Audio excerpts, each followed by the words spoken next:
Salam sejahtera jemaat yang dikasihi Tuhan, kita bertemu lagi dalam Renungan Harian GKI Kebonjati bersama saya Gus Gunawan. Dan hari ini kita akan membahas bagian dari Wahyu 11 ayat 1 sampai 14, tapi saya akan membacakan Wahyu 11 ayat 1 sampai dengan 5. Tema kita hari ini adalah gereja tidak perlu takut untuk bersaksi. Nah, Saudara, di bagian Wahyu 11 ayat 1 sampai 5 dikatakan sebagai berikut. Kemudian diberikanlah kepadaku sebatang buluh, seperti tongkat pengukur rupanya. Dengan kata-kata yang berikut, bangunlah dan ukurlah bait suci Allah dan mezbah dan mereka yang beribadah di dalamnya. Tetapi kecualikan pelataran bait suci yang ada di sebelah luar. Janganlah engkau mengukurnya karena ia telah diberikan kepada bangsa-bangsa lain dan mereka akan menginjak-injak kota suci 42 bulan lamanya. Dan aku akan memberi tugas kepada 2 saksiku supaya mereka bernubuat sambil berkabung 1260 hari lamanya. Mereka adalah kedua pohon zaitun dan kedua kaki Dian yang berdiri di hadapan Tuhan semesta alam. Dan jikalau ada orang yang hendak menyakiti mereka, keluarlah api dari mulut mereka menghanguskan semua musuh-musuh mereka. Dan jikalau ada orang yang hendak menyakiti mereka, maka orang itu harus mati secara itu.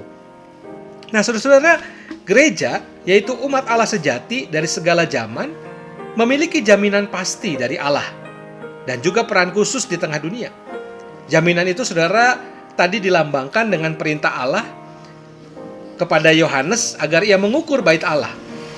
Pengukuran bait Allah ini menjadi tanda kepemilikan dan perlindungan Allah atas semua umatnya, seperti yang dinyatakan di ayat 1 tadi. Dan jaminan itu diberikan terutama terhadap kenyataan bahwa bangsa-bangsa yang tetap mengeraskan hati, menolak Injil, itu akan menganiaya umat Tuhan.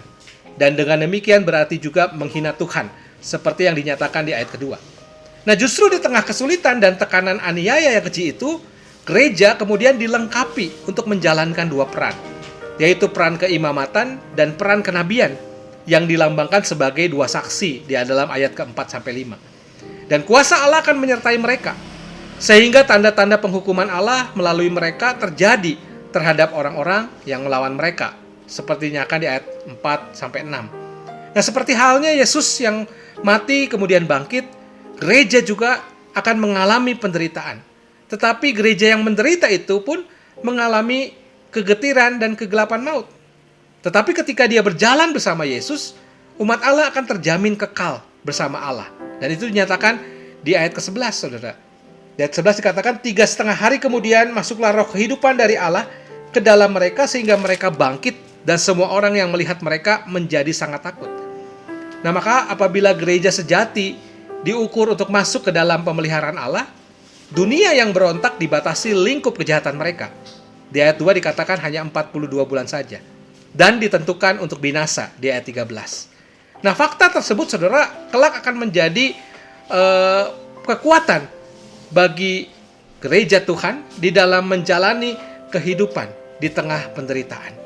Dan fakta tersebut juga kelak akan menjadi topik utama liturgi sorgawi dalam kekekalan, seperti yang dinyatakan dalam ayat 15 sampai ayat 19, saudara bisa membacanya. Nah, saudara, kisah penderitaan umat Allah karena iman kepada Yesus telah terjadi dan sedang terjadi dan akan selalu terjadi di beberapa tempat. Menderita karena beriman kepada Yesus dan karena memberlakukan kebenaran firman adalah kehormatan bagi kita sebagai orang percaya. Penderitaan demikian justru menunjukkan orang Kristen atau kita ini sedang ambil bagian di dalam prinsip hancur, tumbuh, mati, bangkit yang sudah Yesus jalani. Maka itu memang kita perlu kreatif, menemukan peluang, menjalankan panggilan keimamatan kita dan kenabian kita, justru dalam situasi sulit sekalipun. Saudara, inilah prinsip, inilah waktu berharga Allah bagi gereja di berbagai tempat termasuk di Indonesia, untuk menyaksikan Injil dan menegaskan bahwa hukuman Allah akan jatuh bagi mereka yang menolak kebenaran. Dunia yang penuh dosa ini tidak tahan dengan berita tentang Kristus yang disampaikan oleh saksi-saksinya, sehingga dunia akan selalu mencari-cari cara untuk menghalangi pemberitaan itu. Lalu, bagaimana sikap kita menghadapi hal itu? Yang pasti, saudara, kita tidak perlu takut.